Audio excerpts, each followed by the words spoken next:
വയനാട് അമരക്കുനിയെ വിട്ടൊഴിയാതെ കടുവാഭീതി. വനം വകുപ്പ് നിരീക്ഷണത്തിന്റെ കണ്ണുവെട്ടിച്ച് വീണ്ടും ആടിനെ കൊന്നിരിക്കുകയാണ്. അമരക്കുനിക്ക് സമീപം ഊട്ടിക്കവല പായ്ക്കണ്ടത്തിൽ ബിജുവിന്റെ ആടിനെയാണ് ഇന്ന് പുലർച്ചെ 2 മണിയോടെ കടുവ ആക്രമിച്ച് കൊന്നത്. പ്രദേശത്ത് വനം വകുപ്പ് പരിശോധന തുടങ്ങിയിട്ടുണ്ട്. രതീഷ് വാസുദേവൻ തുടരുകയാണ് വയനാട്ടിൽ നിന്നും. രതീഷ്, ഈ കണ്ണിൽ എണ്ണയൊഴിച്ച് കടുവയെ കാത്തിരുന്നിട്ടും കാണാൻ പറ്റുന്നില്ല. പക്ഷേ കടുവ ചെയ്യാനുള്ള പണിയൊക്കെ ചെയ്യുന്നുമുണ്ട്. അതാണ് മനസ്സിലാക്കേണ്ടതല്ലേ? തീർച്ചയായും വലിയ ആശങ്കയിലും അങ്കലാപ്പിലുമാണ് വനം വകുപ്പും അതുപോലെ തന്നെ നാട്ടുകാരും. ഈ പ്രദേശത്തെ സാധാരണ ജീവിതം തന്നെ നിലച്ചിട്ട്, അല്ലെങ്കിൽ സ്വാഭാവിക ജീവിതം തന്നെ നിലച്ചിട്ട് ഒരാഴ്ചയായി. കർഷകരും തൊഴിലാളികളും ഒക്കെ തന്നെ വലിയ ആശങ്കയിലാണ്. 4ാമത്തെ ആടിനെയാണ് ഇപ്പോൾ കടുവ ആക്രമിച്ചു കൊന്നത്. ഇന്ന് പുലർച്ചെയാണ് 2 മണിക്ക് ഏറ്റവും ഒടുവിൽ ഊട്ടിക്കവലയിൽ, ഈ അമരക്കുനിക്ക് അടുത്ത ഊട്ടിക്കവലയിലുള്ള ബിജുവിന്റെ ആടിനെ ആക്രമിച്ച് കൊന്നത്. വീട്ടുകാർ ഇറങ്ങിയപ്പോഴേക്കും കടുവ ഓടി മാറി.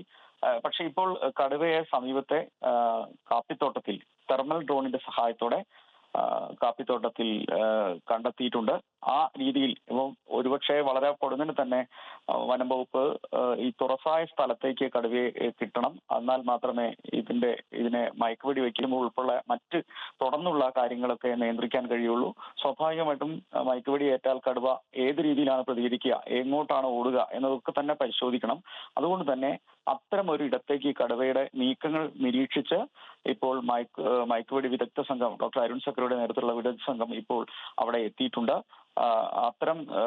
അത്തരം കാര്യങ്ങളാണ് ഇപ്പോൾ വനം വകുപ്പ് പ്രധാനമായും പരിശോധിക്കുന്നത്. പ്രദേശത്ത് ജാഗ്രതാ നിർദ്ദേശം നൽകിയിട്ടുണ്ട്. ഡോക്ടർ അരുൺ സക്രി ഉൾപ്പെടെയുള്ളവർ, മയക്കുവെടി വിദഗ്ധ സംഘവും അദ്ദേഹത്തിന്റെ ടീമും ഇപ്പോൾ കടുവയെ ലൊക്കേറ്റ് ചെയ്ത ഈ പ്രദേശത്ത് ഡ്രോൺ ഉപയോഗിച്ച്, കാപ്പിത്തോട്ടത്തിനുള്ളിലാണ് തെർമൽ ഡ്രോണിൽ കടുവയുടെ സാന്നിധ്യം വ്യക്തമായിട്ടുള്ളത്.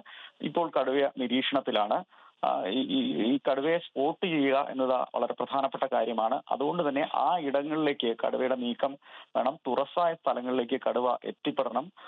അതിനുള്ള ഒരു ശ്രമത്തിലാണ് വനംവകുപ്പ്. അതിനുവേണ്ടി കാത്തിരിക്കുകയാണ് അവർ. എന്തായാലും കടുവ വനംവകുപ്പിന്റെ കൃത്യമായ നിരീക്ഷണത്തിലെത്തി എന്നൊരു ആശ്വാസമുണ്ട്.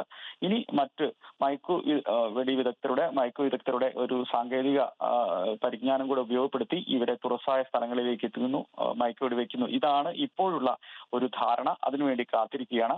എന്നാലും നാട്ടുകാർക്കും വലിയ ആശ്വാസമായി കടുവയെ കണ്ടെത്തി, അല്ലെ ലൊക്കേറ്റ് ചെയ്തു എന്നുള്ള പകൽ, അതായത് രാത്രിയിൽ കടുവയുടെ സാന്നിധ്യം മാത്രമാണ് അറിയുന്നത്, നേരിട്ട് കാണാൻ കഴിയുന്നില്ല.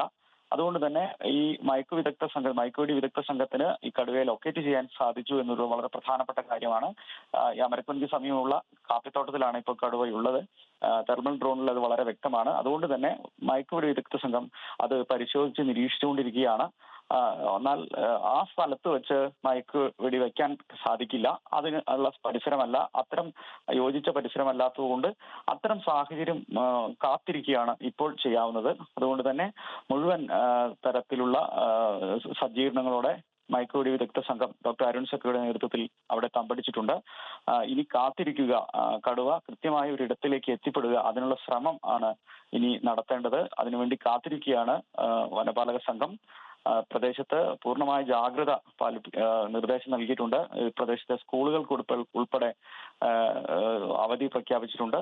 കടുവയെ മയക്കുവെടി വെച്ച് പിടികൂടിയാൽ ഉടനെ സ്ഥലത്ത് നിന്ന് മാറ്റാനുള്ള പ്രത്യേക കൂടടക്കം തയ്യാറാക്കിയിട്ടുണ്ട്. അതിന്റെ ട്രാക്ടർ സംവിധാനങ്ങൾ ഉൾപ്പെടെ പ്രദേശത്ത് എത്തിച്ചിട്ടുണ്ട്. ഏതാണ്ട് ഇവരുടെ ഒരു ആത്മവിശ്വാസം പോലെ തന്നെ വളരെ പൊടുന്നനെ മയക്കുവെടി വെക്കാൻ കഴിയും, കടുവയെ പിടികൂടാൻ കഴിയുമെന്ന പ്രതീക്ഷയിൽ തന്നെയാണ് വനപാല സംഘവും. അതുപോലെ പ്രതീക്ഷയോടെ നാട്ടുകാരും കാത്തിരിക്കുകയാണ് ഈ ഘട്ടത്തിൽ. എന്തായാലും കടുവയെ ട്രാക്ക് ചെയ്യാൻ കഴിഞ്ഞിട്ടുണ്ട്. ഇനി മയക്കുവെടി വയ്ക്കുകയാണ് വേണ്ടത്. അതിന് അനുകൂലമായ ഒരു സ്ഥലം, സാഹചര്യം, ഇതൊക്കെയാണ് നോക്കിയിരിക്കുന്നത്. വളരെ വേഗം അമരക്കുനി കടുവാഭീതി ഒഴിഞ്ഞ ഒരിടമായി മാറട്ടെ എന്ന് മാത്രമേ ഈ ഘട്ടത്തിൽ നമുക്ക് പ്രത്യാശിക്കാൻ കഴിയൂ. കാരണം അവിടെയുള്ള ആളുകൾ വലിയ ഭീതിയിലാണ് എന്നുള്ളത് നമ്മൾ കണ്ടതാണ്. നിരന്തരം വന്ന് ജീവികളെ, വീട്ടിലുള്ള വളർത്തുമൃഗങ്ങളെ ആക്രമിക്കുന്ന സ്ഥിതി. വയനാട്ടിൽ നിന്നും രതീഷ് വാസുദേവനാണ് വിശദാംശങ്ങൾ പങ്കുവച്ചത്.